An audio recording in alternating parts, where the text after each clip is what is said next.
संतांचे पायी हा माझा विश्वास संतांचे पायी हा माझा विश्वास संतांचे पायी हा माझा विश्वास सर्व भावे दास झालो त्यांचा सर्व भावे दास झालो त्याचा सर्व भावे दास झालो त्याचा तेची माझे हित करती सकळ तेची माझे हित करते सकळ तेची माझे हित करती सकळ तेची माझे हित करते सकळ जेणे हा गोपाळ कृपा करी जेणे हा गोपाळ कृपा करी भागलिया मज वाहतील कडी भागलिया मज वाहतील कडी भागलिया मज वाहतील कडी त्यांची आणि जोडे सर्व सुख त्यांची आणि जोडे सर्व सुख तेची माझे हित करती सकळ तेची माझे हित करती सकळ तेची माझे हित करती सकळ तेची माझे हित करती सकळ जेणे हा गोपाळ कृपा करी जेणे हा गोपाळ कृपा करी जेणे हा गोपाळ कृपा करी तू कामने शेष सेन आवडी तू कामने शेष सेविन आवडी तू कामने शेष सेन आवडी तू कामने शेष सेविन आवडी मोडी बोलिले देव वचन मोडी बोलिले ते वचन मोडी बोलिले ते तेची माझी हित करती सकळ तेची माझे हित करती सकळ तेची माझी हित करती सकळ तेची माझे हित करती सकळ जेणे हा गोपाळ कृपा करी जेणे हा गोपाळ कृपा करी जेणे हा गोपाळ कृपा करी गोपाळू माये जय जय गोपाळ माई.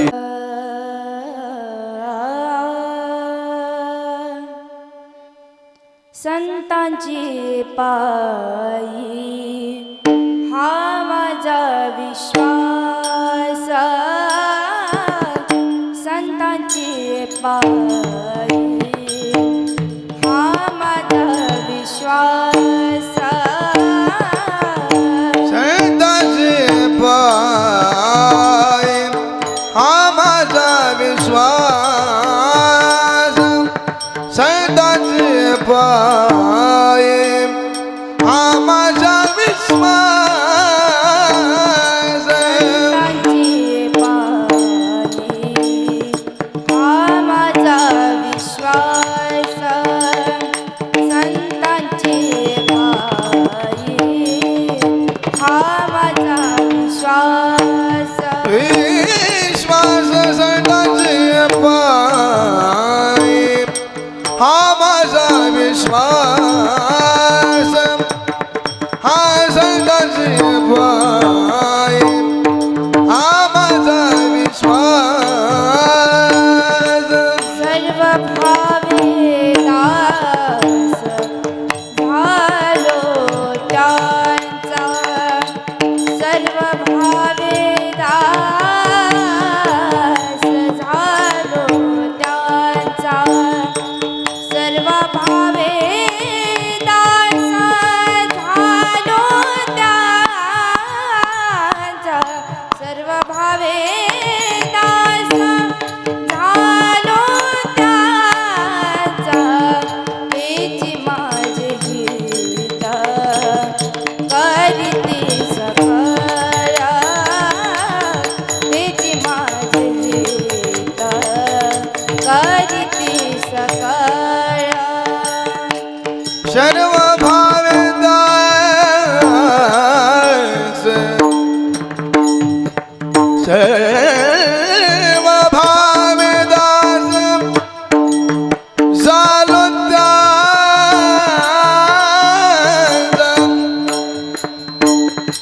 सर्व भावे दास झालो त्यांचा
जय हो.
जिन्हा गोपाळ रूपा करी राम जिन्हा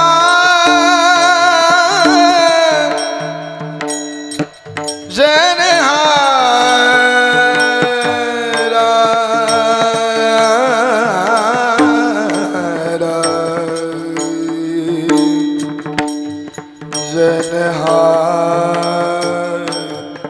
गोपाळ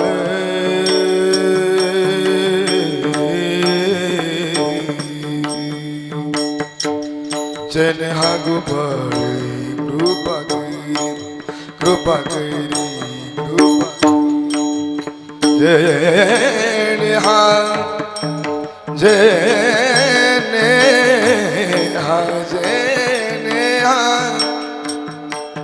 जन्हा गोपाळ कृपा करी जन्हा जन्हा जन्हा गोपाळ कृपा जन्हा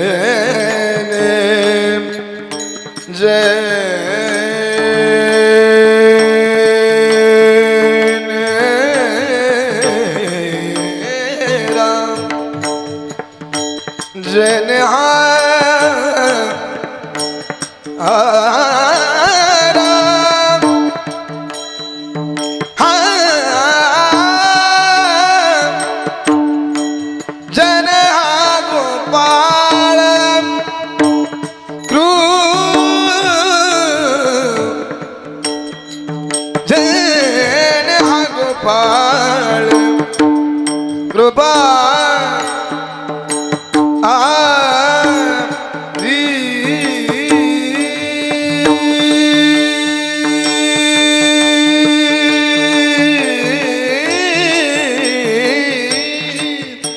जन्हा गोपाळ जन्हा गोपाळ जन्हा जन्हा जन्हा गोपाळ कृपा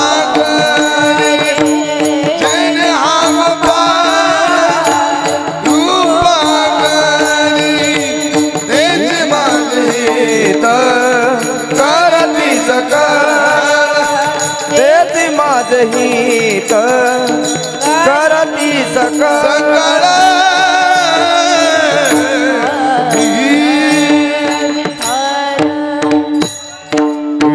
पायी हा माझा विश्वास सर्व भावे दास झालो त्यांचा तिची माझी हित करीती सकळ जेने हा गोपाळ कृपा करी भागलिया माझ वाहतील कडे त्यांची यानी जोडे सर्व सुख तुका म्हणे शेष घेईन आवडी वचन न मोडी बोलिले तेची माझी हित करीती सकळ जेणे हा गोपाळ कृपा करी विठ्ठल विठ्ठल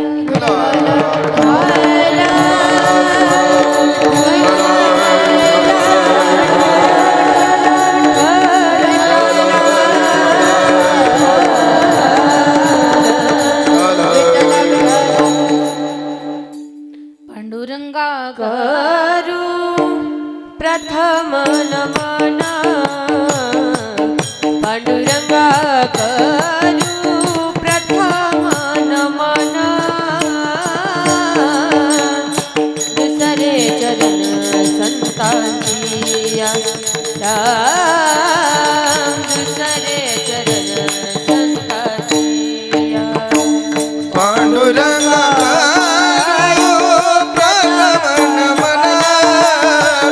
पांडुरंगा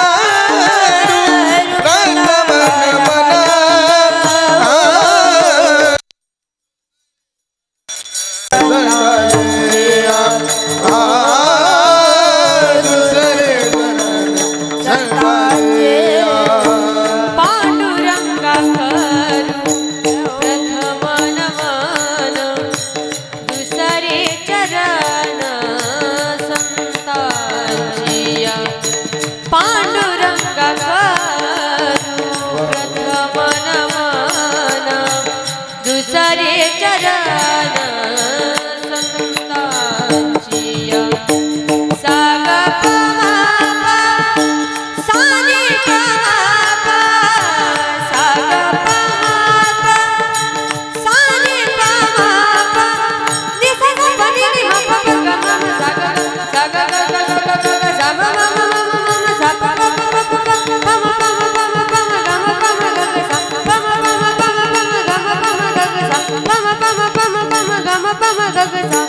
पांडुरंगा करू प्रथम नमन दुसरे चरण संतांची त्यांच्या कृपादानी कथेचा विस्तारू त्यांच्या कृपादानी कथेचा विस्तारू बाबाजी सद्गुरुदास तुका बाबाजी सद्गुरुदास तुका त्यांच्या कृपादानी कथेचा विस्तारू त्यांच्या कृपादानी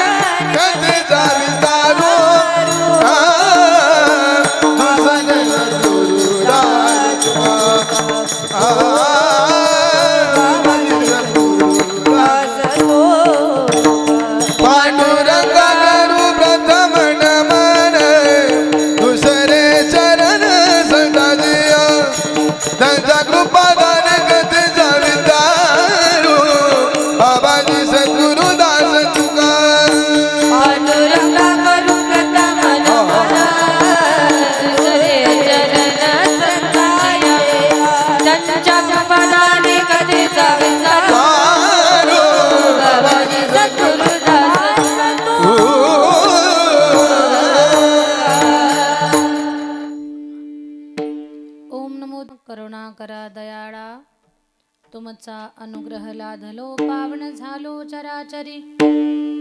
श्री गुरुचरण सरोज रज निज मन मुकुर सुधारी. बरणौ रघुवर विमल जसो जोदायक फलचारी. बुद्धिहीन तनु जानिके सुमिरो पवन कुमार. बल बुद्धि विद्या देहु मोहि हरहु कलेस विकार. जयांचे केलिया स्मरण होय सकळ विद्येचे अधिकरण. तेची वंदो श्री चरण श्री गुरूंचे नमस्कारुणी आता. विठ्ठल विठ्ठल विठ्ठल विठ्ठल विठ्ठल विठ्ठल विठ्ठल विठ्ठल विठ्ठल.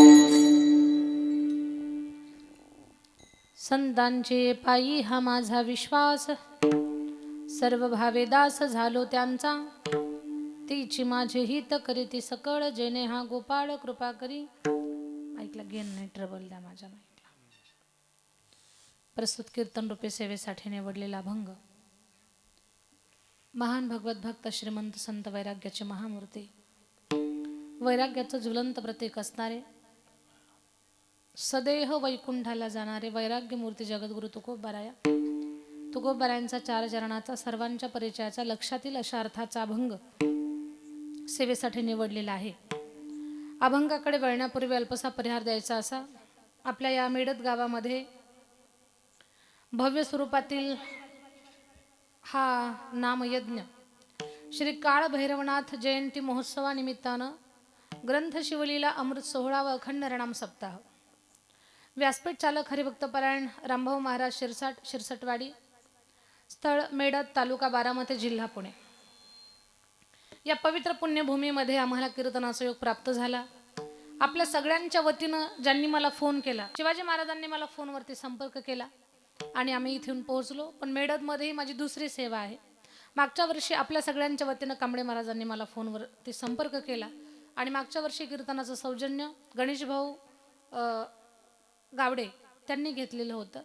यावर्षी शिवाजी महाराजांनी संपर्क केला आणि आजची सेवा माझ्याकडे सुपूर्द केली.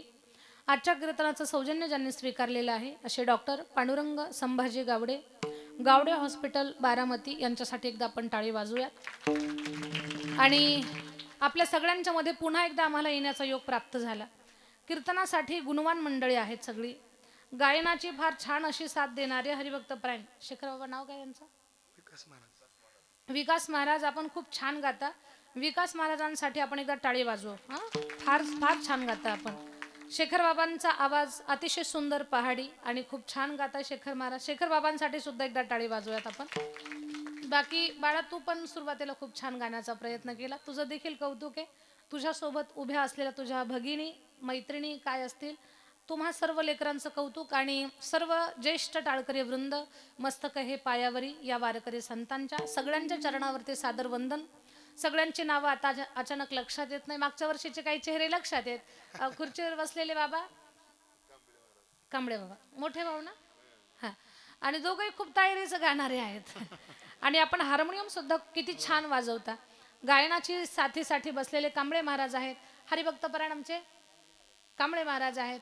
कोपऱ्यात उभे असलेले बाबा काका महाराज आहेत. मला सगळ्यांचा परिचय नाही बरं. सगळी ज्येष्ठ श्रेष्ठ मंडळी, माझी विद्यार्थिनी राधिका, अपेक्षाताई, मृदंगाची फार गोड आणि सुंदर तयारीची साथ देणारे आमचे हरिभक्तपरायण मारुती महाराज. मारुती बाबांसाठी एकदा जोरात टाळी वाजवू. आणि ओम महाराज गावडे. मूर्ती लहान पण कीर्ती महान म्हणावी लागेल. तर ओम बाबांचंही कौतुक आहे. बाकी सर्व महाराष्ट्रातली ज्येष्ठ कीर्तनकार मंडळी आपण एका पत्रिकेत एकत्र आणली. त्याबद्दल सर्व गावकऱ्यांचं देखील कौतुक करावं तेवढं कमीच आहे. चोपदार आहेत, विनेकरी आहे. कॅमेऱ्याच्या माध्यमातून या कार्यक्रमाचं शूटिंग आहे. राजमुद्रा यूट्यूब चॅनल, या चॅनलवरती हा कार्यक्रम आपल्याला पुन्हा पुन्हा पाहायला मिळेल. साऊंडवाला दादासाठी एकदा टाळी वाजूयात आपण. आणखी सर्व ज्ञात अज्ञात महाराज मंडळी, इथे कोणी कथाकार, कीर्तनकार, प्रवचनकार असतील, परिसरातून पंचकृषीतून आलेले भाविक जण, महिला पुरुष, आपल्या सगळ्यांच्या मध्ये. मागच्या वर्षी मी काल्याच्या कीर्तनाला आले होते. काल्याच्या कीर्तनाला आले, पाय ठेवायला जागा नाही. रात्रीच्या कीर्तनाला त्या मानानं गर्दी थोडी कमी आहे. मला याचं उत्तर कळलं ना नेमकं. तेव्हा काल्याच्या कीर्तनाला एवढी दिवसा एवढी गर्दी कशी होती? काल्यानंतर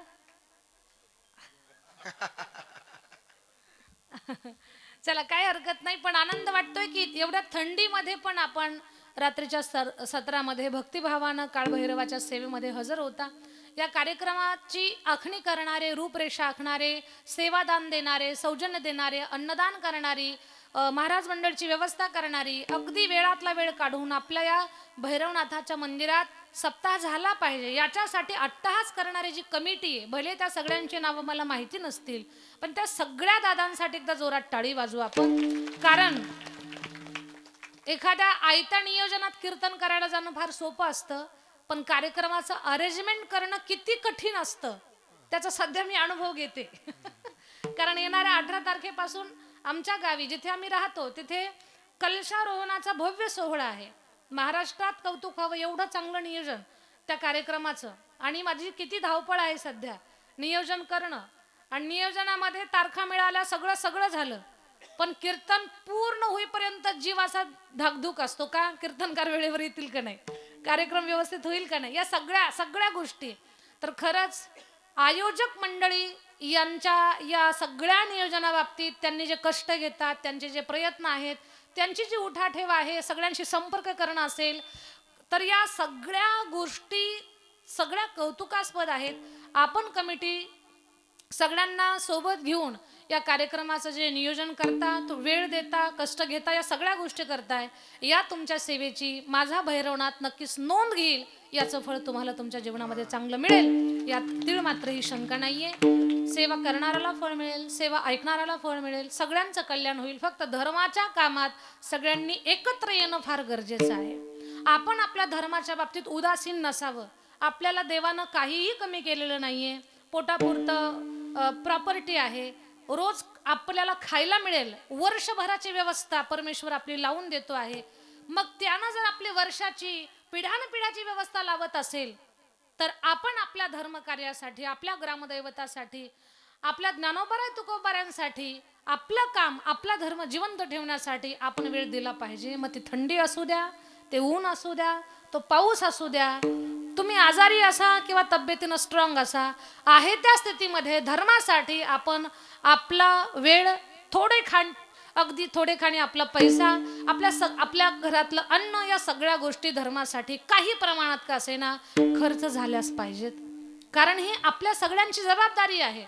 हे ऋण आहे आपल्यावरती, देवऋण, ऋषी ऋण, पितृऋण, हे 3 प्रकारचे ऋण असतात. या सप्ताहाच्या माध्यमातून 3 ऋणातून आपण उतराई होतो. एक तर भगवंताचं भजन करून देव ऋणातून उतराई होतो, कारण ईश्वराची सेवा या माध्यमातून घडते. ऋषी ऋण म्हणजे पारायण असेल, शिवलीला अमृताचं म्हणा, ज्ञानेश्वरीचं म्हणा, गाथ्याचं म्हणा, किंवा कीर्तन ऐकणं, तर याच्यातून ऋषी ऋणातून आपण मुक्त होतो. आणि इथे तुम्ही कीर्तन ऐकलं, अन्नदान दिलं, देणगी दिली, तर आपल्या गेलेल्या लोकांना पुण्यफल प्राप्त होतं, म्हणजे पितृ ऋणातून सुद्धा आपण उतराई होतो. तर हे 3ही प्रकारच्या ऋणातून उतराई होण्यासाठी, धर्म जिवंत ठेवण्यासाठी, कुठेतरी धर्माच्या कामी येण्यासाठी, जिचे छत्रपती शिवाजी महाराज देव, देश आणि धर्म या 3 गोष्टीसाठी पूर्ण स्वतःचं आयुष्य वाहून घेतात. फक्त महाराजच नाही तर दुसरे छत्रपती शंभूराजे, ते सुद्धा देव, देश आणि धर्मासाठी पूर्ण सर्वस्व अर्पण करतात. तिथे आपण थोडासा पैसा आणि थोडा वेळ जर खर्च केला तर त्यात काही वावगं नाही, त्यात काही नवल नाही. आपल्या ज्येष्ठ लोकांनी खूप काही केलं, आपल्याला फक्त थोडंसं करायचं आहे. म्हणून आपण सगळे जागरूक अवस्थेमध्ये समजदारीनं, जबाबदारीनं या धर्म मंडपात, ग्रामदैवताच्या दरबारात एकत्र आहोत. आता फक्त कीर्तन संपेपर्यंत जागं राहण्याचं काम करा. विठ्ठल विठ्ठल विठ्ठल विठ्ठल विठ्ठल विठ्ठल विठ्ठल.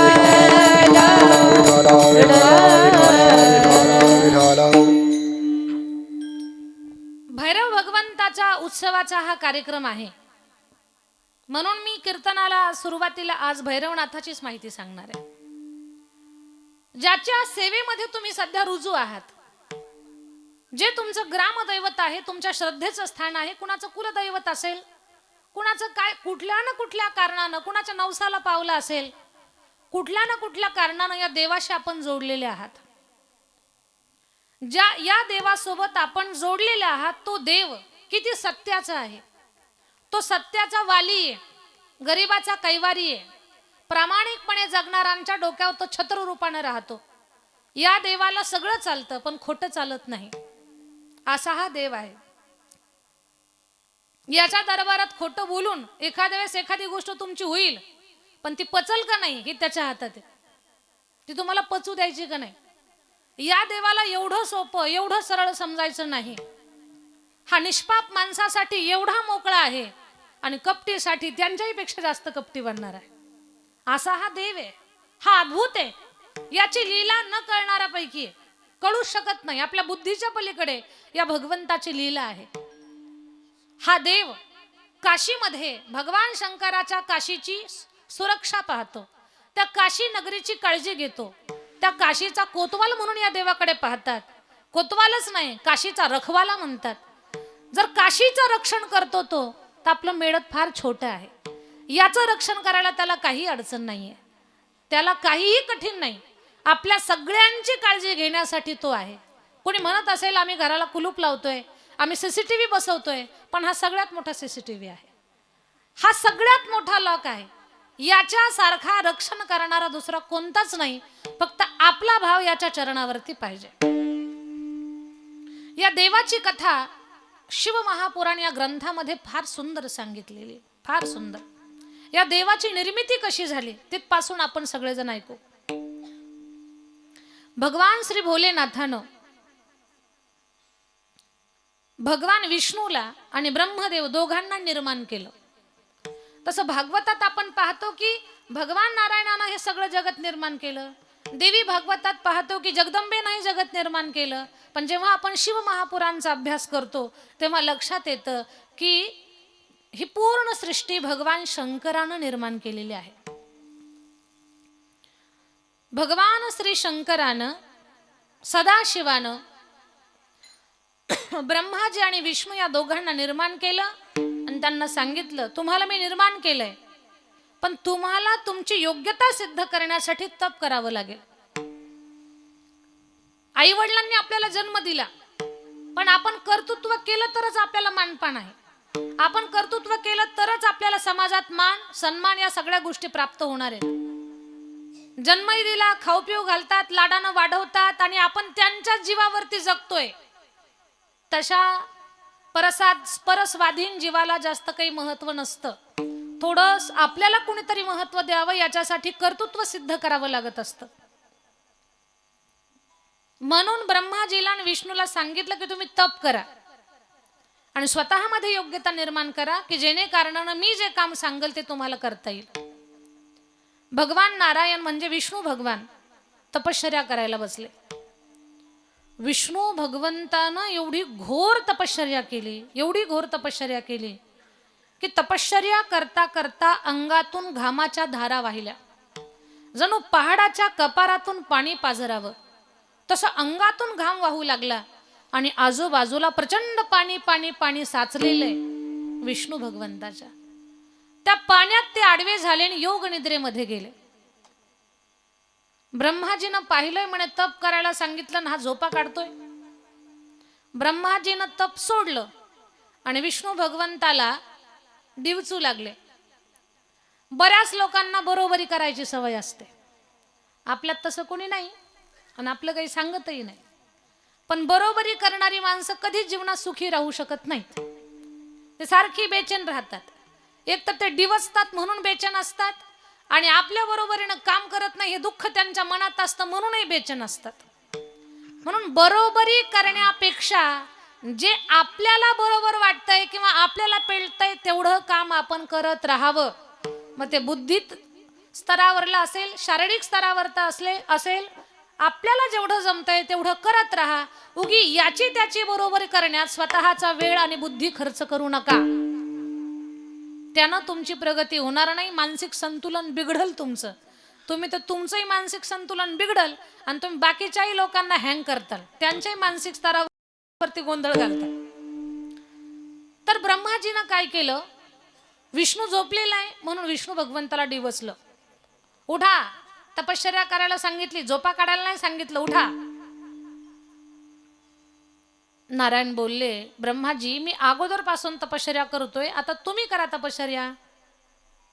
आणि असे तुम्ही माझ्यापेक्षा लहान आहात, तुम्ही जास्त तप केलं पाहिजे. वा वा वा, माझी पांढरी दाढी, पांढरे केस, पांढरं धोतर, पांढरा पंचा, गळ्यातल्या माळा, हातातलं पुस्तक, कमंडलू, हे माझं रूप पाहून मी लहान आणि तुम्ही मोठे. कोण म्हणाल असं? ब्रह्माजी, तुम्ही माझे मुलगा आहात, मी तुमचा वडील आहे. माझ्या नाभीतून कमळ निर्माण झालंय, त्या कमळात तुमचा जन्म झालेला आहे. तुम्ही माझ्यापेक्षा लहान आहात वयानंही, आणि नात्यानं तुम्ही माझे मुलगा लागता. ब्रह्माजी म्हटले, वा रे वा, मुलगा म्हातारा आणि वडील तरुण, असं कुठं असतं का? मुलगा म्हातारा दिसतोय आणि वडील तरुण दिसताय, असं कुठं असतं का? तसलं काही सांगायचं नाही. मी तुमचा मुलगा नाही, तुम्हीच माझा मुलगा आहात. दोघांचा वाद लागला. विष्णू म्हणतात मी मोठा, ब्रह्माजी म्हणतात मीच मोठा. दोघही भांडणं करताय. कशासाठी? तू मोठा का मी मोठा? आज जगातलं भांडण याच कारणानं आहे. तू मोठा का मी मोठा. भांडण जर पेटलं तर कुणी माघार घेत नाही. प्रत्येकाला वाटतं मी काय कमी आहे का, मी का माघार घेऊ. जगातला वाद याच कारणानं आहे, तू मोठा का मी मोठा.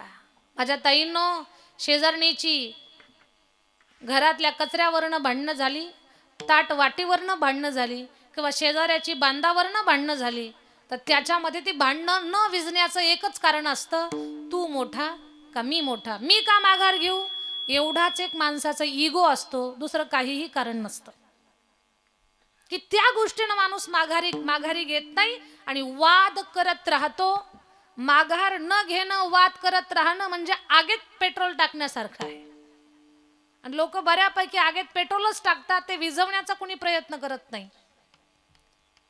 जो म्हणतोय मी मोठा, तो सगळ्यात लहान असतो, तो सगळ्यात छोटा असतो. जगामध्ये तेच महान आहेत जे स्वतःला लहान म्हणून घेतात, ते जगात महान आहेत. तुकोबराय स्वतः सांगतात, लहानपण देगा देवा, लहानपण देगा देवा, लहानपण देगा देवा, लहानपण देगा देवा.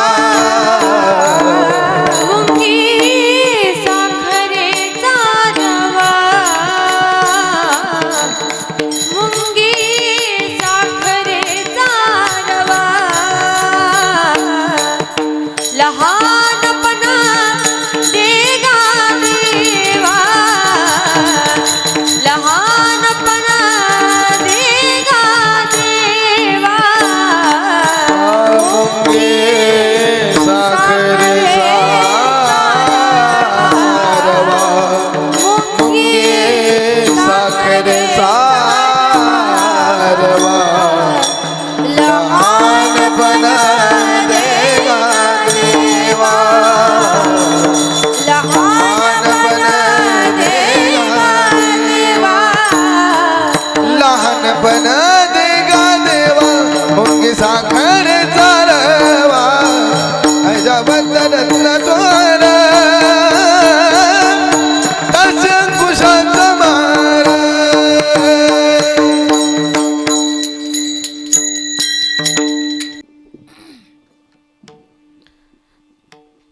मुंगी साखरेचा रवा, लहानपण देगा देवा.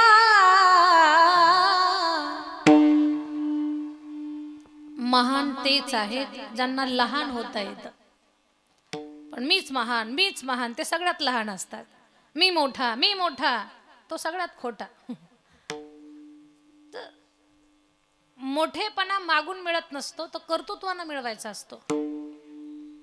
आणि मग ब्रह्माजी तर काही ऐकायलाच तयार नाहीत. मीच मोठा, मी तुमचा पिता, तुम्ही माझा बेटा. भगवान सदाशिवानं विचार केला, यांना तप करायला सांगितलं आणि भांडणं खेळायला लागली. भगवान सदाशिवानं दोघांच्या मध्ये एक अग्निस्तंभ निर्माण केला आणि अग्निस्तंभ निर्माण केला. ब्रह्माजी म्हणतात, विष्णू भगवान या अग्निस्तंभाचा आपण आदी अंत शोधू. याची सुरुवात आणि शेवट ज्याला सापडल तोच मोठा. तो पिता, दुसरा बेटा. ठीक आहे. ब्रह्माजी आदी अंत कथा कसा शोधायचा? ब्रह्म बोलले की मी वरती जातो वरच्या दिशेला आणि पाहतो याचा शेवट कुठे. तुम्ही खाली जा, याची सुरुवात कुठे ते पहा. सुकराचं रूप घेतलं आणि विष्णू त्याची सुरुवात शोधायला लागले. हंसाचं रूप घेऊन ब्रह्माजी त्याचा अंत शोधायला लागले. विष्णू भगवंताच्या लक्षात आलं हे शिव आहे, शिवाचा आदी अंत नाही आणि तो पाहायला सुद्धा जाऊ नये. शंकराचा शिवाचा आदी अंत आपण पाहू नये. वापस आले आणि तपश्चर्या करत बसले. कोण? विष्णू भगवान. पण ब्रह्मदेव अहंकारानं नाडलेले होते. ब्रह्मदेवानं ठरवलं याचा शेवट शोधल्याशिवाय मी वापस येणार नाही. उंच उंच उंच उंच एवढे उंच गेले, थकून गेले. मग माणसं स्वतःचा अहंकार सिद्ध करण्यासाठी कुठे काय खोटं नाटक जोडतील काही सांगता येत नाही. ब्रह्मदेवाला 5 डोके आहेत, त्यातलं एक डोकं चालवलं त्यांनी. ब्रह्मदेवानं विचार केला की आपण जाऊ आणि सांगू नारायणाला की याचा अंत मी पाहिलाय. खोटं सांगू. पण नारायण जर बोलले साक्षीदार दाखवा, तर साक्षीदार कोण घ्यायचा? मग केतकी नावाचं एक पुष्प आहे, फूल आहे, त्याला साक्षीदार बनवलं. गाईला साक्षीदार बनवलं. म्हणे तुम्ही जर माझ्या बाजूनं साक्ष दिली तर पृथ्वीची जेव्हा पूर्ण रचना होईल तेव्हा तुम्हाला यज्ञात कुठे ना कुठे भाग देईल. छोट्याशा भागासाठी, त्या स्वार्थासाठी दोघंही खोटं बोलायला तयार झाले. आमिषाला बळी पडून माणसं खोटं बोलतात, पण आमिषाला बळी पडून खोटं बोलणं त्याच्यात नुकसान किती मोठं आहे हे सुद्धा आपल्याला या कथेतून शिकायला मिळेल, या प्रसंगातून शिकायला मिळेल. ब्रह्माजीच्या सोबत गोमाता आणि केतकी पुष्प 2 जण आले. ब्रह्माजी म्हणतात नारायणा पाहिला का या अग्निस्तंभाचा आरंभ? नारायण बोलले नाही, या अग्निस्तंभाची सुरुवात मला पाहायला मिळाली नाही, मी शोधला नाही, नाही पाहू शकत मी याचा आदी आरंभ. ब्रह्माजी तुम्हाला याचा अंत सापडला का? हो, या अग्निस्तंभाचा अंत मी पाहिलाय. ब्रह्मदेव खोटं बोलले. नाही नाही ब्रह्माजी, याचा अंत लागू शकत नाही, हा शिव आहे, शंकराचा आदी अंत लागू शकत नाही, तुम्ही खोटं बोलताय. म्हणे खोटं नाही बोलत, माझ्याकडे 2 साक्षीदार आहेत. केतकी पुष्पा सांग बरं, मी याचा अंत पाहिला की नाही? तो बोलला हो, ब्रह्मदेवानं याचा अंत पाहिलाय. म्हणे एका साक्षीदारावर काम भागणार नाही. म्हणे गोमाता आली ना, गोमाता तू सांग बरं अंत पाहिला की नाही? हो, ब्रह्मदेवानं याचा अंत पाहिलाय. दोघंही खोटं बोलले. नारायणाला वाटलं खरंच 2 साक्षीदार सांगतायत म्हणजे खरं आहे. नारायणानं ब्रह्मदेवाचे पाय धरले. ब्रह्माजी तुम्हीच मोठे, तुम्ही माझा बाप, मी तुमचा बेटा, तुम्हीच मोठे, तुम्हीच मोठे. ही गोष्ट भगवान शंकराला सहन झाली नाही. ज्या दिवशी पोरगा बापाला त्याचे पाय धरण्याची वेळ आणल ना, त्या दिवशी शंकराला ती गोष्ट सहन होणार नाही. भले कोणी त्याला दंड देईल न देईल, त्याला कोणी समजावून सांगल न सांगल, पण भगवान शंकराच्या त्याच्यापासून त्याची सुटका होऊ शकत नाही. भगवान श्री भोलानाथ एवढा राग आला त्यांना, ब्रह्माला तप सांगितलं आणि इथे विष्णूला पाय धरायला लावतायत. भगवान श्री भोलेनाथाला प्रचंड राग आला. एवढा राग आला की रागात माणसाचा चेहरा बदलतो. भुवया उंच होतात, नाकफुड्या फुगतात, डोळे लाल होतात, दात एकमेकावर करकर करकर वाजायला लागतात. माणसाचा चेहरा वेगळा होतो. भोलेनाथाला एवढा राग आला, भोलेनाथाची भुवई वाकडी झाली. मेडद भुवई वाकडी झाली आणि त्या भुवई मधून एक बुटका पुरुष बाहेर निघाला. त्याचे आखूड हात होते, आखूड बोट होती, बुटकं शरीर होतं, लालबुंद डोळे होते, मोठी लाल जीभ होती आणि तो प्रचंड भयंकर असा दिसणारा तो बुटका पुरुष त्यानं विचारलं, हे श्री शंकरा, माझं नाव काय? शंकरानं सांगितलं, हे पुरुषा, माझ्या भुवईमधून तुम्ही निर्माण झालात म्हणून मी तुमचं नाव भैरव ठेवतो. बोला भैरव भगवान की. तुम्ही माझ्या भुवईतून निर्माण झालात म्हणून मी तुमचं नाव भैरव ठेवतो. देवा, माझं काम काय? म्हणे, आजपासून आणि इथून पुढे अखंड जी लोक खोटं बोलतील आणि सज्जन माणसाला पाय धरायला लावतील त्यांचं मस्तक कापायचं काम तुमचं. म्हणे, मी नेमकं काय करू? म्हणे, ब्रह्माजी मुलगा असताना स्वतःला बाप म्हणून घेताय, नारायणाला पाय धरण्याची वेळ आणली, खोटं बोललेले आहेत. जगाची रचना करण्याची जबाबदारी त्यांच्यावरती आहे, पण रचना करणारा जर खोटं बोलला तर पुढे फार मोठा अनर्थ होईल. ब्रह्माजीच्या 5व्या मुखात अहंकार निर्माण झालाय, त्यांचं मस्तक कापा. हातात खड्ग घेतलं आणि भैरव निघाले. हा देव खोटं बोलणाऱ्याला दंड देणारा आहे, खोटं बोलणाराचा मस्तक कापणारा आहे. आले भैरव भगवान आणि ब्रह्माजीचं 5वं मस्तक, जे वरचं तोंड होतं, पूर्व पश्चिम उत्तर दक्षिण 4 दिशेला 4 तोंड आणि वरच्या दिशेला 1 तोंड होतं. त्या वरच्याच तोंडात गर्व निर्माण झालेला होता, वरचंच तोंड खोटं बोललेलं होतं. भैरव आले आणि त्यांनी खड्गानं 5वं मस्तक ताडकन उडवलं आणि मस्तक जसं उडवलं ते मस्तक घेऊन आले भगवान श्री शंकराकडे. शंकर भगवंतानं ते मस्तक घेतलं, त्यातलं मांस काढलं, भैरवाला खायला दिलं. दाढी काढली, त्याची वेणी बनवली, त्या मस्तकाची बुबळं घेतली, त्या वेणीमध्ये घातली, त्याची माळ करून गळ्यामध्ये घातली. कवठी राहिली तर ती कवठी हातामध्ये दिली. भैरव भगवंताला सांगितलं, भैरवा, इथून पुढे खोटं बोलणाराला, सत्य माणसाला त्रास देणाराला तुम्ही दंड द्यायचा. भैरव भगवान यांच्या दरबारात आपल्या बऱ्यापैकी चुका माफ होतील, पण कुणी कुणावर अन्याय करतंय, सज्जन माणसाला पाय धरण्याची वेळ आणतंय आणि त्याच्या दरबारात राहून जो खोटं बोलतोय, ती खोटं बोलण्याची गोष्ट या देवाला चालत नाही. हा देव तशा माणसाचं मस्तक उडवतो, याचा अर्थ त्या माणसाचा मान संपवून टाकतो, त्या माणसाला जगात मान राहत नाही. हा या देवाचा प्रभाव आहे. भगवान सदाशिव तिथे आले जिथे ब्रह्मदेवाचं मस्तक उडवलं. ब्रह्माजीला खूप पश्चाताप झाला होता. ब्रह्माजी हात जोडतात, पाया पडतात, माफी मागतात, चुकलो मी, मला माफ करा, माफ करा, माफ करा. भगवान शंकर लक्षच देत नाही. भगवान शंकर नारायणाला बोलतात, विष्णूला बोलतात, विष्णू, आपण सत्य बोललात आणि तुमचं सत्य बोलणं मला एवढं आवडलं, एवढं आवडलं, कारण अग्निस्तंभाचा आरंभ तुम्ही पाहिलेला नव्हता आणि न पाहिल्यामुळे तुम्ही खरं बोललात, तुम्ही सत्य बोललात. ऐका बरं काय म्हणतात भगवान शंकर, विष्णू, तुम्ही सत्य बोललात म्हणून जगामध्ये तुमचं सत्यनारायण हे एक रूप जग पूजा करल. त्याची सत्यनारायण, आपण नाही का लग्नाच्या वेळेला सत्यनारायणाची पूजा करतो, कॅसेट लावतो, ऐक सत्यनारायणाची कथा, ऐकलं की नाही तुम्ही? तर ते सत्यनारायण कोण आहेत? तर विष्णू सत्य बोलले म्हणून सत्यनारायण हे रूप त्यांचं जग प्रसिद्ध, जगाला पूजा करण्यासाठी प्राप्त झालं. आणि सांगितलं, ज्या ज्या घरामध्ये सत्यनारायणाची पूजा होईल त्या माणसाला समाजात मान प्राप्त होईल. हेही सांगितलं भगवान सदाशिवानं, श्री शंकरानं. आणि ब्रह्मदेवाला सांगितलं, ब्रह्माजी, खोटं बोललात तुम्ही, काही गरज नव्हती तुम्हाला खोटं बोलण्याची, पण खोटं बोलण्याचा परिणाम तुमचं मस्तक तर तुटलंच. पण मी सांगतो तुम्हाला, तुम्ही ही सृष्टी माझ्या आज्ञेनं निर्माण करताल, पण तुम्ही निर्माण केलेल्या सृष्टीमध्ये तुम्हालाच मान नसल, तुमचंच मंदिर नसल.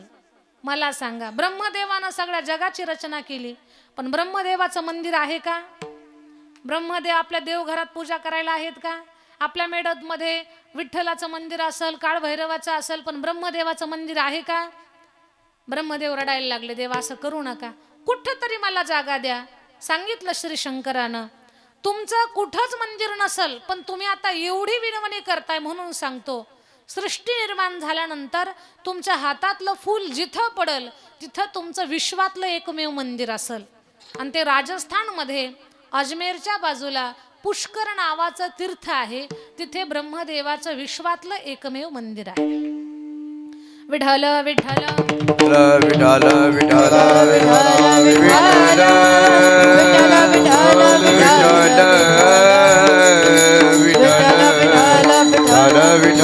खोटं बोलणाराला कुठेच मान नसतो, न घरात, न गावात, न समाजात. म्हणून शक्यतो आपल्याकडनं खोटं बोलल्या जाणार नाही याची काळजी घ्यावी. आणि काही लोकांना खूप खोटं बोलायची सवय असते, खूप. आपल्यात कोणी तसं नाहीये, आपलं काही सांगत नाही. पण तुम्हाला एक उदाहरण म्हणून सांगते. एक मुलगा कीर्तनला आला. कीर्तनकार महाराजांचं कीर्तन एवढं छान झालं आणि ते कीर्तन ऐकून त्याच्या मनावर परिणाम झाला. तो मुलगा कीर्तन झाल्यानंतर महाराजांच्याकडे आला. म्हणे, बाबा खूप एवढं कीर्तन मनाला भावलं ना, असं वाटतंय की आता तुमचा शिष्य व्हावं मी. तुम्ही माझ्या गळ्यात माळ टाका, मला तुमचा शिष्य बनायचंय. आता माळ घालताना काही नियम वगैरे असतात, काही चौकशा केल्या जातात. गुरु शिष्याचं नातं जोडणं एवढं सोपं वाटतं का? काही लोक लगेच हातात माळ घेत, बाबा माळ घाला. तुम्ही व्यसनी आहात का? तुम्ही खाणारे पिणारे आहात का? एवढं पण नको का विचारायला? अशी घाई घाई कुठे माळ असते? लग्न जुळवताना अशीच घाई करता का? तिथे कशा चौकशा असतात? मग माळ घालणं एवढं सोपं वाटतं का? तो आला, म्हणे, बाबा खूप तुमच्या कीर्तनाचा परिणाम झाला, आता माझ्या गळ्यात माळ घाला, मला तुमचा शिष्य बनायचंय. बाबा बोलले, घाई करू नको, 2-4 प्रश्नाची उत्तरं दे. विचारा बाबा. म्हणे, मदिरा पान करतो का? म्हणे, नाही. मांस भक्षण? म्हणे, अजिबात नाही. बरं, आई वडिलांची सेवा करतो? आठवडा भजनाला गावात जातो? वारकऱ्यांची सेवा करतो? पंढरपूरची वारी करतो? एकादशी करतो? ग्रामदैवत काळभैरवाची पूजा, रोजचा नमस्कार? म्हणे, करतो. दारात कोणी आलं तर अन्नदान वगैरे असं काही करतो का? म्हणे, करतो. किती चांगलं आहे म्हणे, तो सगळं चांगलं चांगलं चांगलं चांगलं सांगतोय. खूप छान. म्हणे, आता तुझ्यात सगळे चांगले गुण आहेत, तूच तुझ्यातला एखादा अवगुण सांग, कारण तुझ्यात काही अवगुण दिसतच नाही मला. तूच एखादा तुझ्यातला अवगुण सांग की ज्याला मी पायबंद घालतो आणि तुला माळ घालतो. तो म्हटला, बाबा माझ्यात एकच अवगुण आहे, माझ्यात एकच दोष आहे. म्हणे, कोणता? म्हणे, मी कधीच आणि कुणालाच आणि कसलंच खरं बोलत नाही. एवढाच माझा अवगुण आहे. मी कुणालाच खरं बोलत नाही. म्हणजे आतापर्यंत सगळे सांगितलेली यादी कशी होती? खोटी होती. म्हणजे काही लोक एवढं खोटं बोलतात, पण या भैरव भगवंताला खोटं चालत नाही. हा खोट्याला दंड देणारा आहे आणि सज्जन माणसाला आशीर्वाद देणारा देव आहे. विठ्ठल विठ्ठल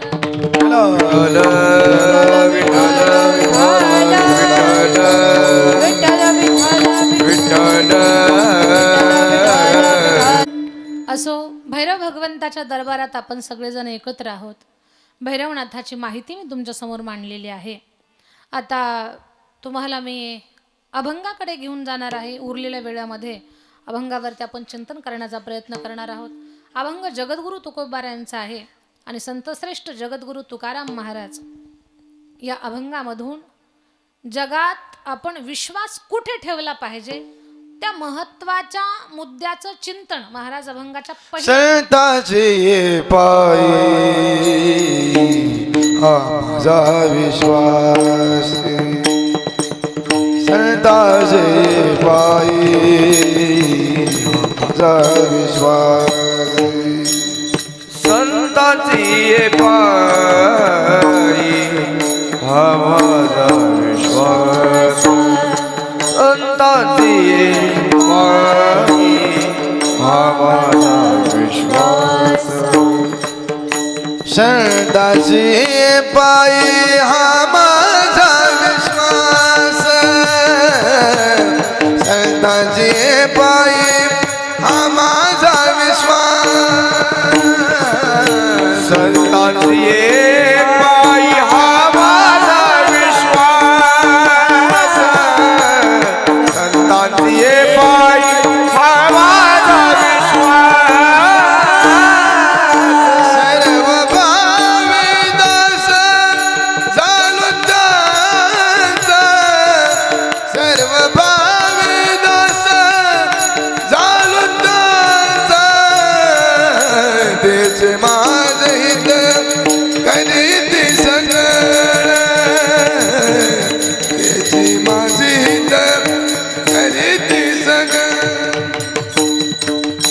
सर्व भावे दास झालो त्यांचा सर्व भावे दास झालो त्यांचा हे जीवानैन करती सकळ हे जीवानैन करती सकळ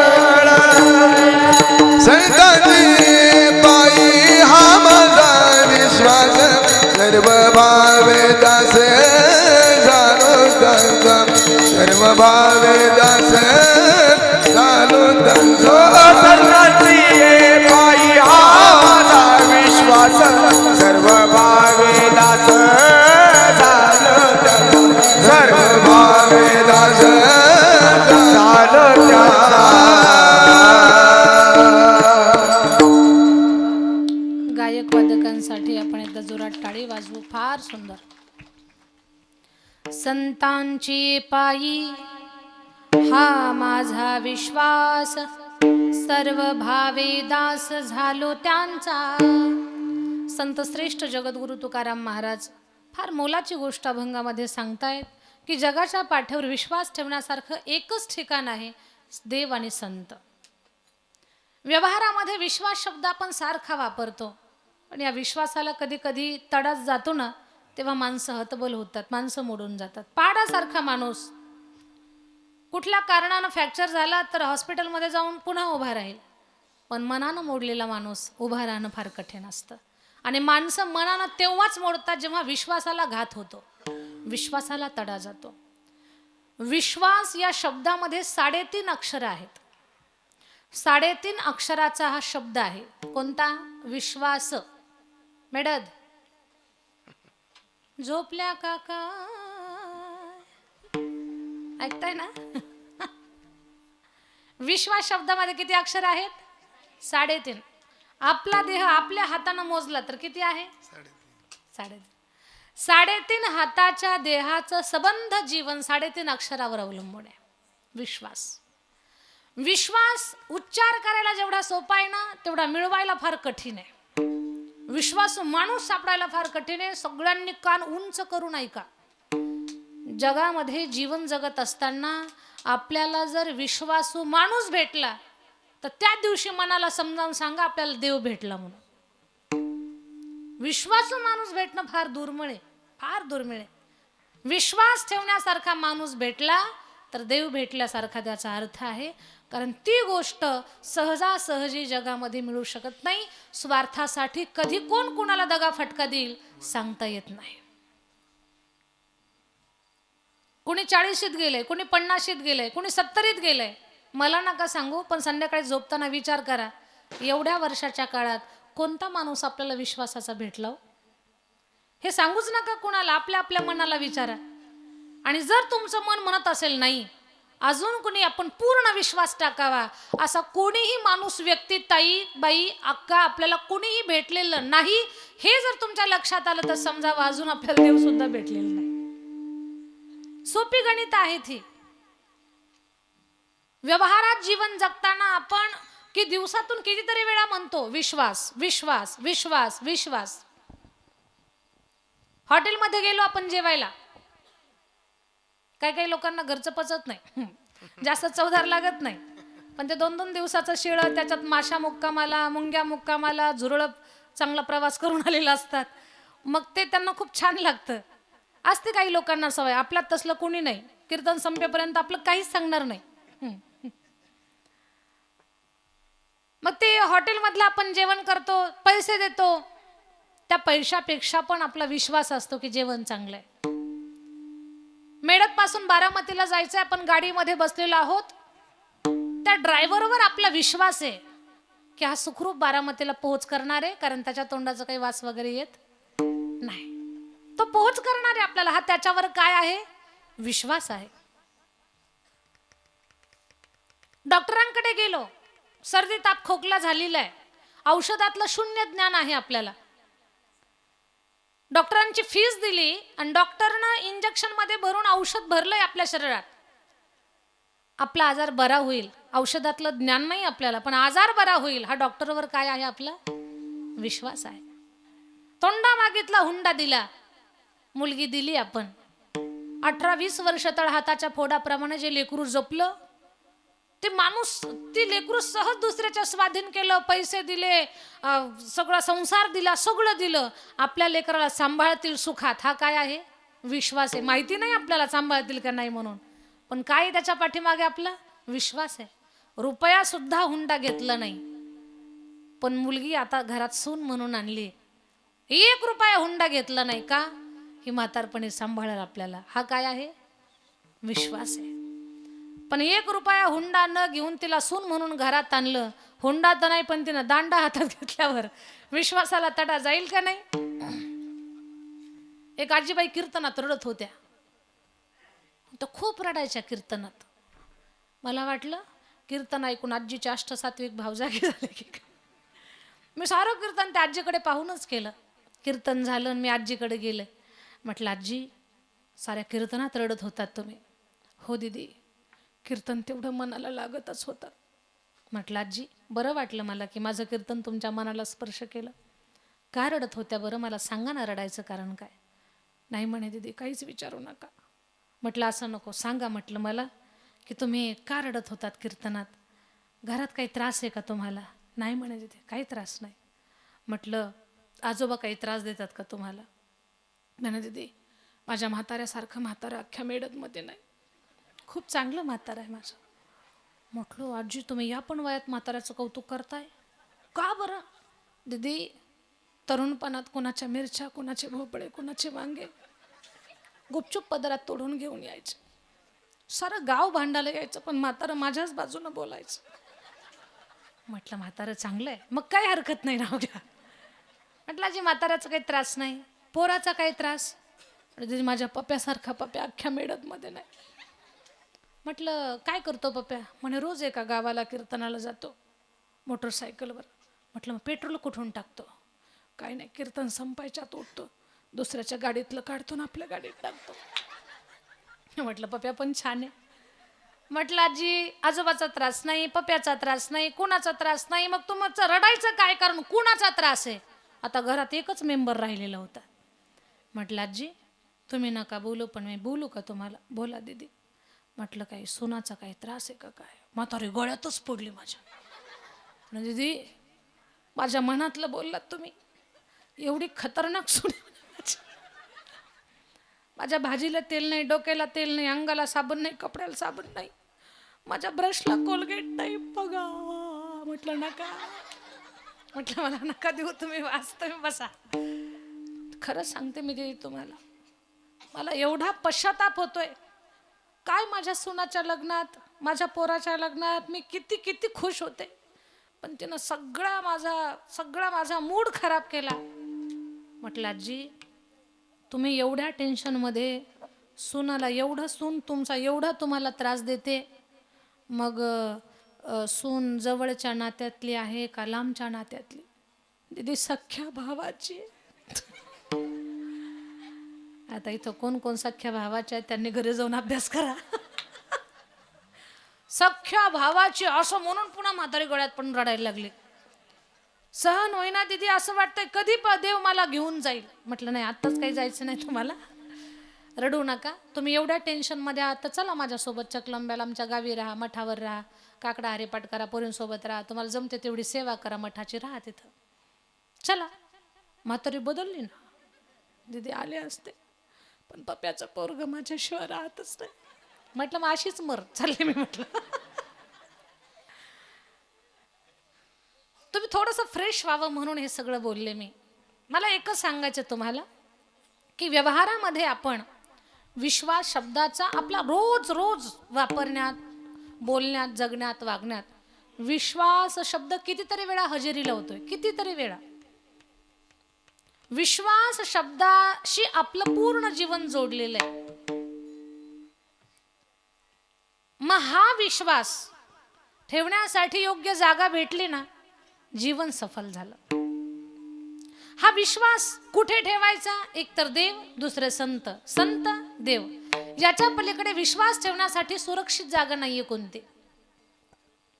आणि विश्वासानं एवढी कामं होतात, एवढी कामं होतात.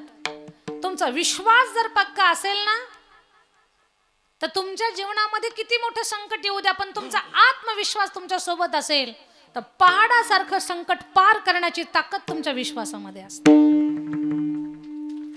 आणि हा मुद्दा तुम्हाला पटवून देण्यासाठी तुम्हाला एक उदाहरण सांगते. ते उदाहरण भगवान शंकराच्या संदर्भातलं आहे.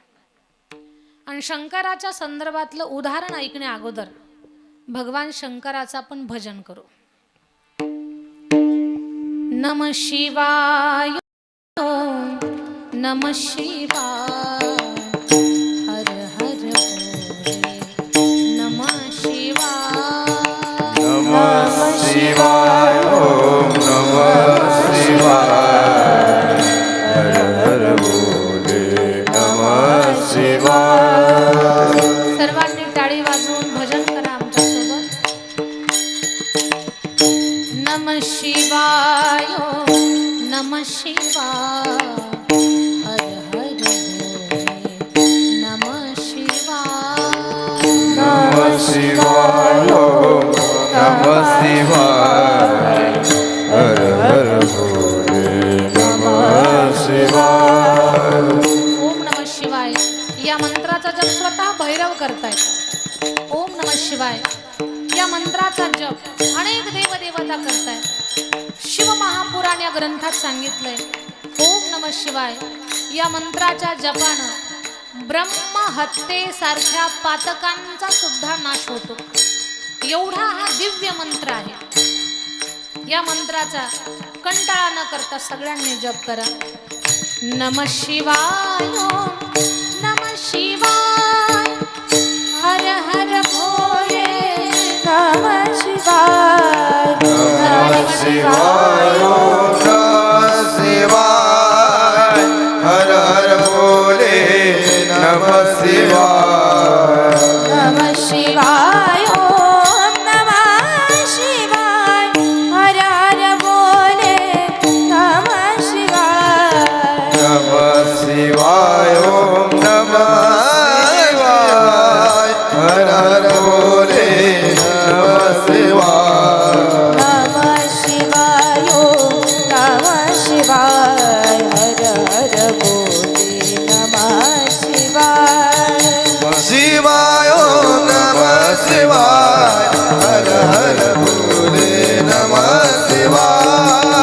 नमः शिवाय ओम नमः शिवाय हर हर भोले नमः शिवाय. नमः शिवाय ओम नमः शिवाय हर हर भोले नमः शिवाय. नमामि शंकर शिव शंकर शंभो हे गिरिजापति भवानी शंकर शिव शंकर शंभो. शंकर नमामि शंकर शिव शंकर हे गिरिजापति भवानी शंकर शिव शंकर शंभो. हर हर शंकर नमामि शंकर शिव शंकर शंभो हे गिरिजापति भवानी शंकर शिव शंकर शंभो. हर हर शंकर नमामि शंकर शिव शंकर शंभो हे गिरिजापति भवानी शंकर शिव शंकर शंभो. नमः पार्वती पती शिव हर हर महादेव. भैरवनाथाच्या नावानं नमः शिवाय नमः शिवाय हर हर भोले नमः शिवाय. नमः शिवाय नमः शिवाय हर हर भोले नमः शिवाय. भगवान श्री भोलेनाथाच्या संदर्भातली एक कथा की जी आपल्याला भक्तीतला विश्वास वाढवणारी आहे. ती कथा तुम्हाला सगळ्यांना सांगते. तुम्ही सगळ्यांनी लक्ष देऊन ऐका. भगवान श्री भोलेनाथाची सेवा फार सोपी आहे. महादेव तांब्याभर पाण्यानं आणि एका बेलाच्या पानानं प्रसन्न होणारे आहे. एक पसा पाणी एक बिलवाता पूजन केवळ सोपे पूजन केवळ सोपे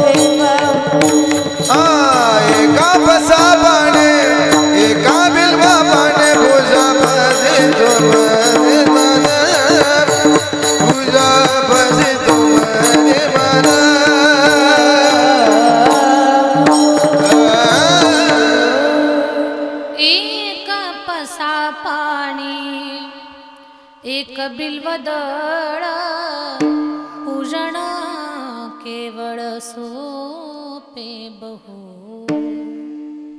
एक पसा पाणी एक बिल्वदळ पूजन केवळ सोपे बहु. ऐका, एक तांब्याभर पाणी घातलं आणि एक बेलाचं पान वाहिलं तर 3 जन्माची पाप नष्ट करण्याची ताकद एका बेलाच्या पानात आहे. आणि महादेव तांब्याभर पाण्यानं प्रसन्न होतात.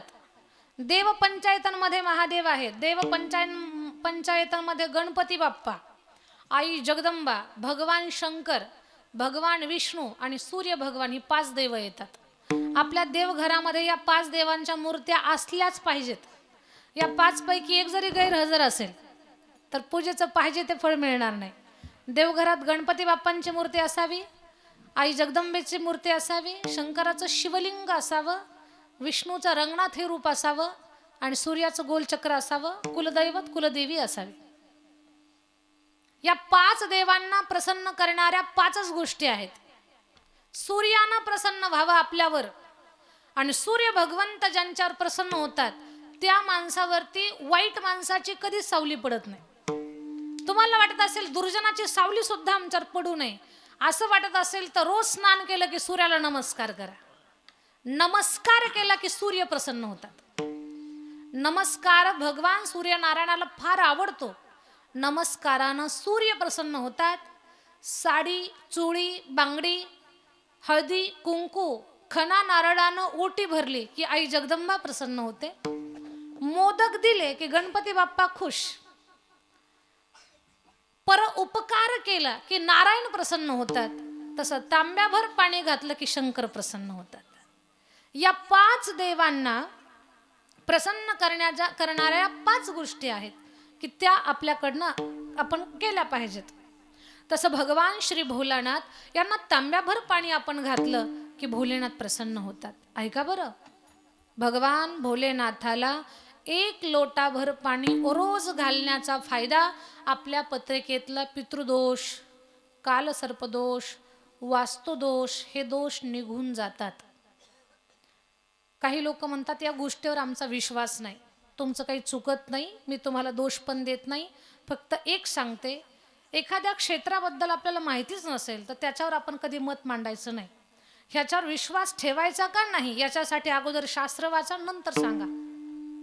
तुम्ही एखाद्या क्षेत्राबद्दल वाचलंच नाही, अभ्यासच केला नाही, लगेच मत मांडून मोकळे झाले, या गोष्टीला 0 किंमत असते. अगोदर अभ्यास करा, नंतर बोला. तर पितृदोष, कालसर्पदोष, वास्तुदोष हे 3ही दोष रोज तांब्याभर पाणी महादेवाला घातल्यानंतर कमी होतात. एवढं लोटाभर पाण्याचा एक बेलपत्राचा प्रभाव आहे. असंच महादेवाची रोज पूजा करणारी एक भक्त होती. तिला मंदिरात जायला वेळ नव्हता. तिच्या घरामध्ये स्थापन केलेलं शिवलिंग नव्हतं. मग तिनं काय करायची, मातीचं वाळूचं शिवलिंग बनवायची आणि त्याची रोज पूजा करायची. मातीचं शिवलिंग बनवणं त्याला पार्थिव शिवलिंग म्हणतात.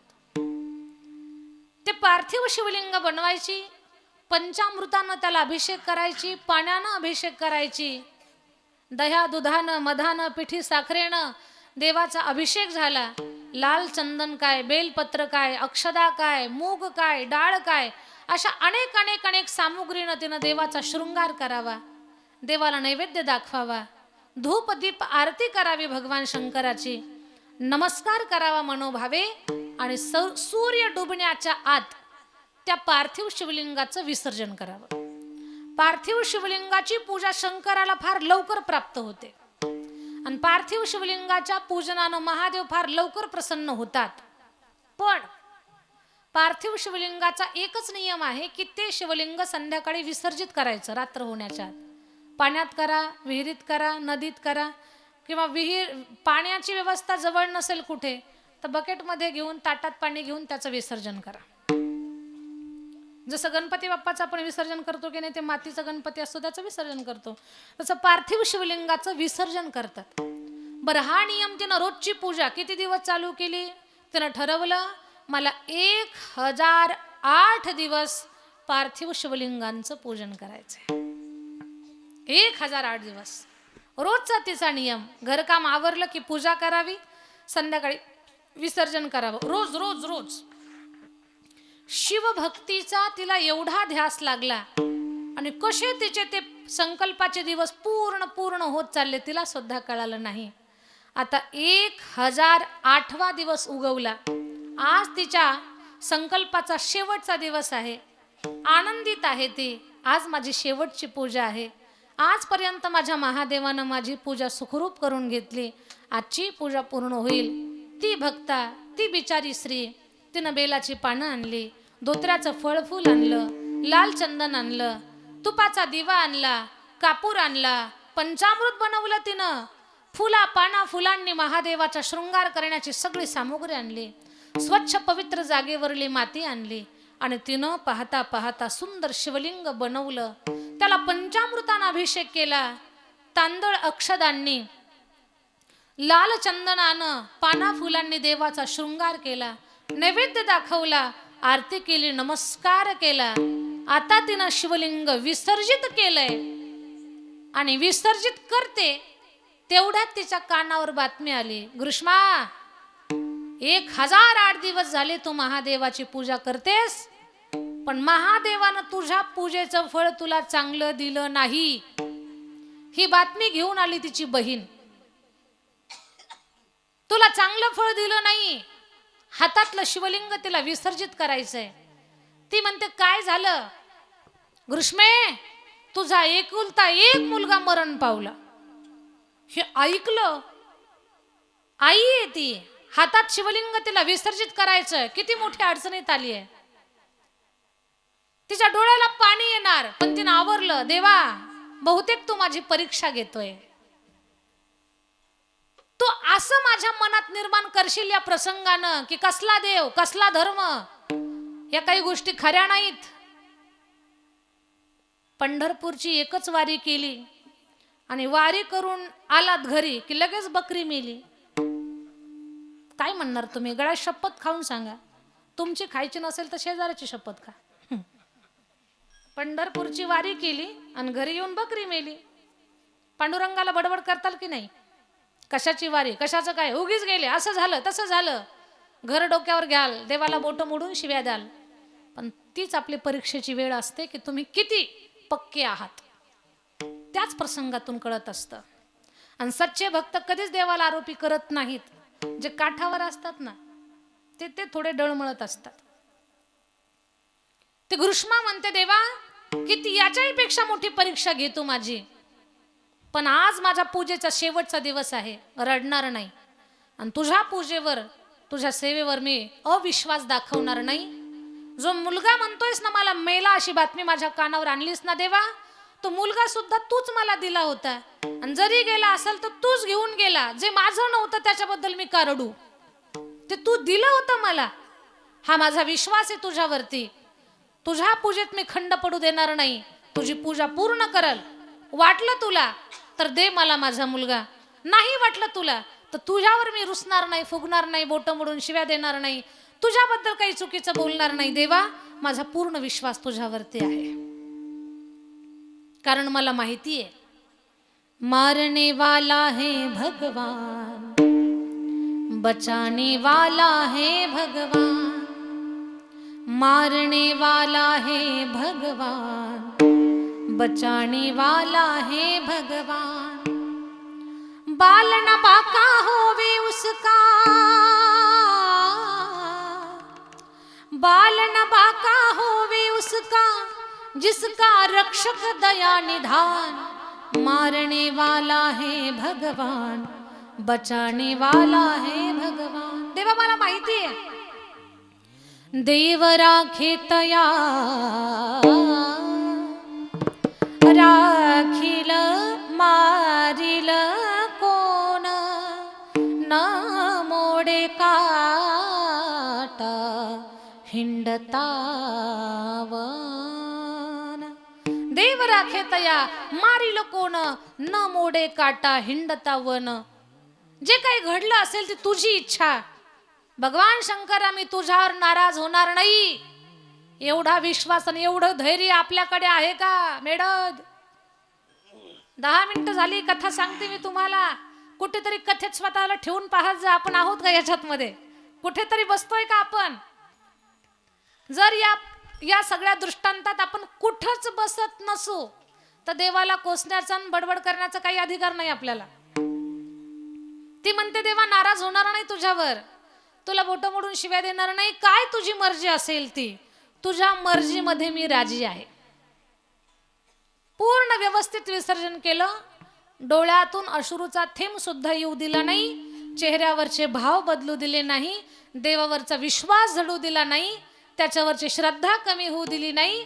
पूर्ण पूजा करून नमस्कार करून ती भक्ता घरी निघाली. श्रद्धेनं महादेवाची पूजा करणाऱ्या माणसाला महादेव घरी पोहोचायच्या आत त्याच्या दारात हजर होतात. सांग तुला काय पाहिजे असं म्हणतात महादेव. पण भक्त तेवढा तयारीचा पाहिजे.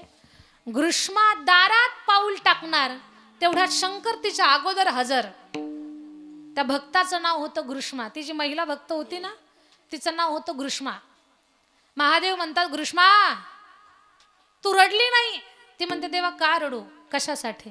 अगं मुलगा मेलाय तुझा. देवा ती तुझी इच्छा आहे. कुणाला किती दिवस जिवंत ठेवायचं, कुणाला कधी आणायचं आणि कधी घेऊन जायचं हे तुझ्या हातात आहे. हे माणसाच्या हातात आहे का? झोपले का आहे का आपल्या हातात? नाही. आपण कायम रहिवासी आहोत का? भले आपण मुक्काम पोस्ट टाकत असलो तरी कायम रहिवासी आहोत का आपण इथे? माझं बोलणं तुम्हाला जड नका वाटू देऊ, खरं खरं बोला. 200 वर्षापूर्वी आपल्यापैकी किती लोक होती मेडत मध्ये? हात उंच करा तरी. 200 वर्ष अगोदर आपल्यापैकी किती माणसं होती इथं? ठीक आहे.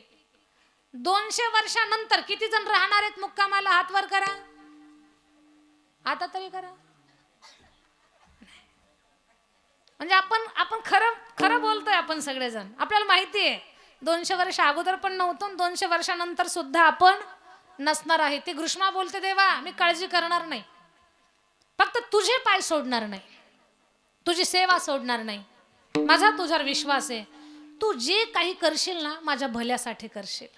जे काही तुझ्या मनात असेल ते माझ्या कल्याणाचंच असेल.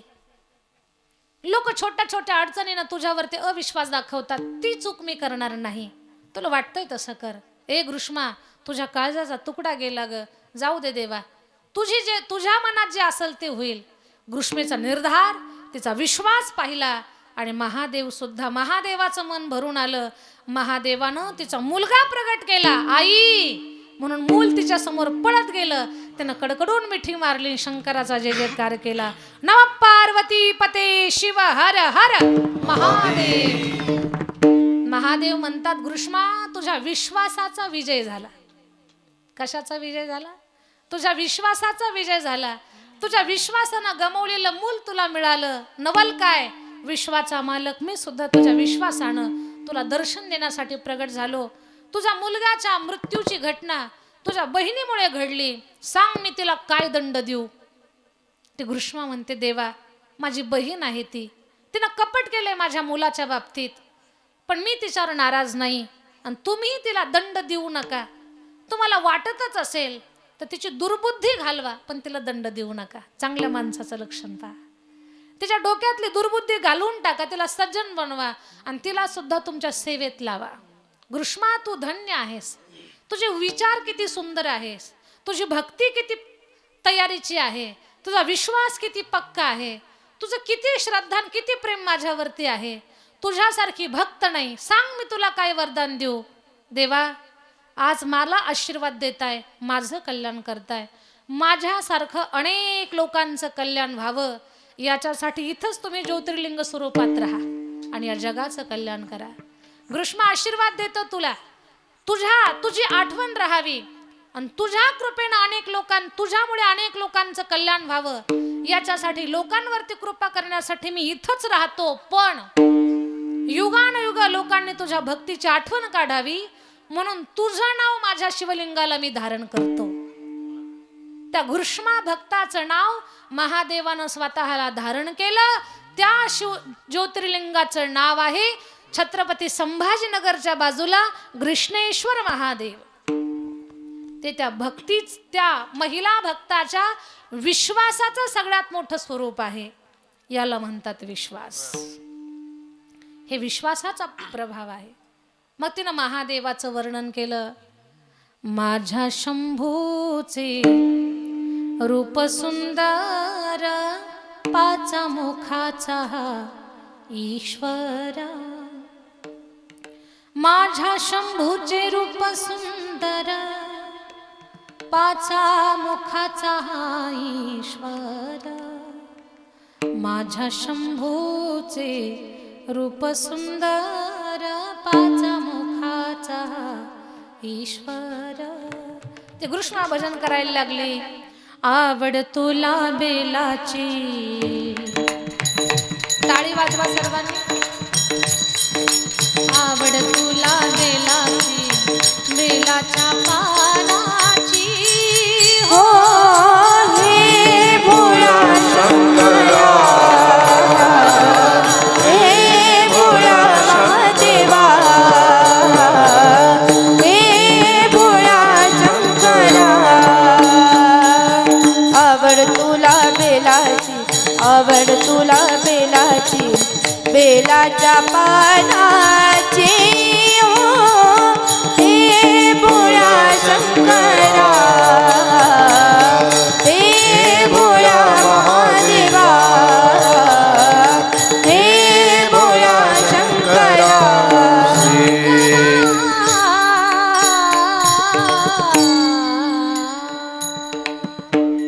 भगवान शंकराच्या संदर्भातलं उदाहरण सांगण्यापाठीमागे अनेक काही गोष्टी होत्या, पण त्यातला महत्वाचा माझा उद्देश होता की विश्वास किती असावा, किती विश्वास असावा. एक भक्त जर शंकरावर हा विश्वास ठेवते, तर मेडक मधल्या लोकांनी आपल्या ग्रामदैवतावर जर एवढा विश्वास ठेवला तर आपलं कल्याण का होणार नाही याचाही अभ्यास तुम्ही करा. विश्वास ठेवण्यासाठी पात्र ठिकाणं, एक देव, दुसरे संत, संत आणि देव. संतांच्या चरणावर विश्वास ठेवला असं एखादं उदाहरण सांगा ना ताई. आहे ना उदाहरण. तिच्या लग्नासाठी 1000 बकरे मरणार होते. बकऱ्यांची दावणच लावलेली होती. मद्याचे डेरे भरलेले होते. त्याने विचारलं बापाला, बाबा ही बकऱ्यांची दावण, मद्याचे घडे कशासाठी? बाळा उद्या तुझं लग्न आहे आणि आपल्यातले पाहुणे हे दिल्याशिवाय खुशच होत नाही. किती मोठा राक्षस असतील ते विचार करा. काही राक्षस हे काही मनासारखं नाही भेटलं तर ते खुश होतच नाहीत. किती भारीतलं लग्न करा ते म्हणतात ते लग्न पचलंच नाही, चवदार झालंच नाही. असतात काही राक्षस. असल्या राक्षसाला निमंत्रण नाही दिलेलं बरं लग्नात. याच्याशिवाय आपले पाहुणे खुश होत नाहीत बाळा. रात्रभर विचार केला तिनं, रात्रीतूनच घर सोडलं. जंगलात जाऊन मेलेल्या उंटाच्या पोटाजवळ बसली. सहन झाला असाल तिला वास. सहन केला तिनं. का? दुसऱ्यांचा जीव वाचवण्यासाठी. स्वयंपाकघरात धान्याच्या पोत्यामागे उंदराचं पिटकुलं मरून पडू द्या. स्वयंपाकघरात जेवण जातं का? का जेवतच नाही तुम्ही स्वयंपाकघरात? जेवण जात नाही माणसाला. 3 दिवस उंटाच्या पोटाजवळ कशी राहिली असेल. ती पाहत होती, तिला पाहणारे खूप गर्दी होती, तिला शोधणारी लोक होती, पण ती कुणाला दिसत नव्हती. दूर दूर चक्कर मारायचे, पण तिथं मेलेल्या उंटाजवळ ते येत नव्हते. वैतागून वापस गेले. मग तिनं झाडावर चढली. झाडावरून एक दिवस पाहिलं, खालनं संत चाललेले होते. तिच्या मनात भाव निर्माण झाला. सज्जन माणसाच्या मनामध्ये सात्विक भाव आपोआप निर्माण होत असतात. सज्जनाच्या सहवासात जा, आपल्याही मनात चांगले भाव निर्माण होतात. त्या सज्जन माणसाचा तो प्रभाव असतो. तिच्या मनात संतांना पाहून चांगला भाव निर्माण झाला. यांची काय सेवा करू. सेवा करायला तिच्याकडे काहीच नव्हतं. तिनं ठरवलं, संत चालतात ना, ती वाट झाडून काढू आपण. वाट झाडायला झाडू नव्हता तिच्याकडं. तिनं हातानं रस्ता झाडत होते. संतांची वाट, गावचं ग्रामदैवत, गावातला साधूचा मठ, एखाद्या तीर्थावर आणि गुरुच्या घरी जर गेलात ना, तर 4 झाडू का होईना मारा. तिथं गेल्यानंतर तिथला कचरा उचला, बाजूला टाका. गुरुघर, ग्रामदैवत, संताचा मठ आणि तीर्थावर गेलात तर कचरा उचलण्याचं काम करा. ते पुण्य तुम्हाला खूप काही देऊन जाईल. तुमच्या जीवनातला कचरा घालण्याचं काम ते तुमचं पुण्य करा. तुमच्या जीवनातला कचरा नष्ट होऊन जाईल. शंकराच्या मंदिरात चोरानं कचरा उचलला चोरी मोजायला, तर महादेवानं त्याला रात्रीतूनच कुबेर केलं. एवढे महादेव भोळे आहेत, आणि ते कचरा उचलण्याचं ते पुण्य आहे. तिनं हाताने रस्ता झाडला. संताला कळना कोण रस्ता झाडतंय. एक दिवस पकडली, म्हणजे नजरेत सापडली. दरडावून विचारलं, कोण आहेस तू? अजून मी पण नाव नाही सांगितलं त्यांचं. सांगता येईल का तुम्हाला? काय बरं नाव? चूक चूक चूक चूक. व्यवस्थित सांगा, आठवून सांगा. तिचं लग्न होणार होतं, पण तिनं रात्रीतून घर सोडलं. तिचा वडील जंगलाचा राजा होता. तिनं जंगलात खूप खूप तिला शोधलं, पण ती सापडलीच नाही. एका झाडावर बसली आणि संताची सेवा तिनं केली, रस्ता झाडण्याची. आणि संतांची वाट झाडली म्हणून देव तिची वाट शोधत आला देव तिला भेटायला. तिचं नाव चूक. थोडं साठवून सांगा ना मला. सोपं उत्तर, जास्त काही अवघड नाही. शबरी शबरी. थोडस आणखी थोडं बुद्धीला ताण देऊन सांगा. थोडं जवळ आलात आता तुम्ही, थोडस सांगा. चिमणी. बाबा चिमणी कोणत्या ग्रंथातली?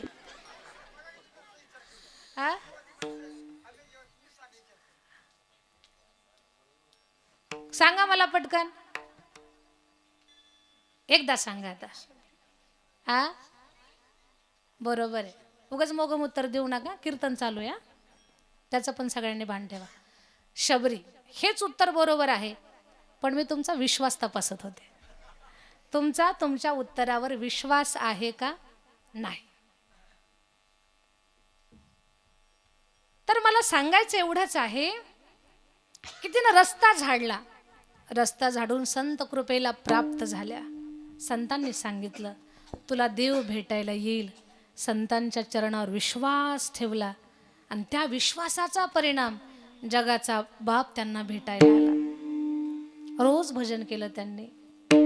जय श्रीराम, जय जय जय जय श्रीराम, जय श्रीराम, जय जय जय जय श्रीराम,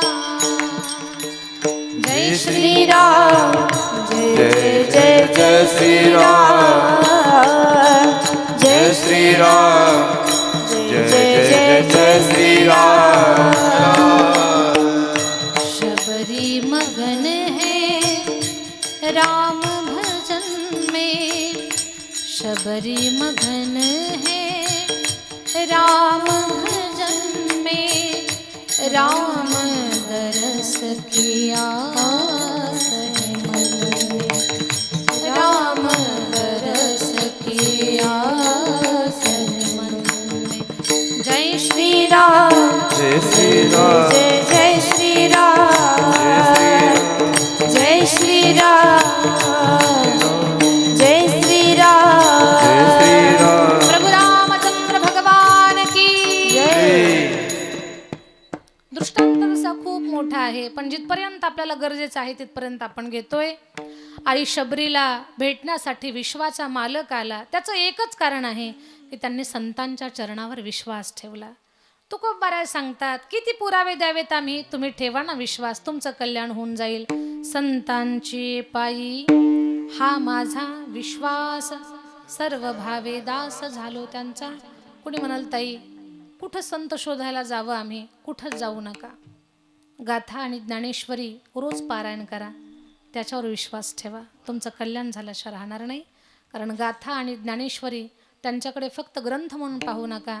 ज्ञानेश्वरी म्हणजे साक्षात ज्ञानोबाराय आहेत, आणि गाथा म्हणजे साक्षात तुकोबाराय आहेत. तिथे जरी विश्वास ठेवला तरी तुम्हाला संत चरणावर विश्वास ठेवल्याचं पुण्य आणि फल दोन्ही गोष्टी प्राप्त होऊन जातील. म्हणून संतांचे पायी हा माझा विश्वास, सर्व भावे दास झालो त्यांचा. बरं, संतांच्या चरणावर विश्वास ठेवल्यानंतर काय फळ मिळेल? तिची माझी हित, तेच कल्याण करतात. करीती सकळ जेने हा गोपाळ कृपा करी.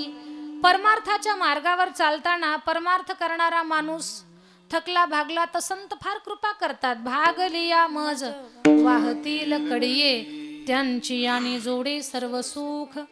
संतांची एवढी कृपा आपल्यावरती व्हावी याच्यासाठी एकच करावं. तुका म्हणे शेष सेवेन किंवा घेईन आवडी, वचन न मोडी बोलिले ते विठोबा रखुमाई. ये जे विठोबा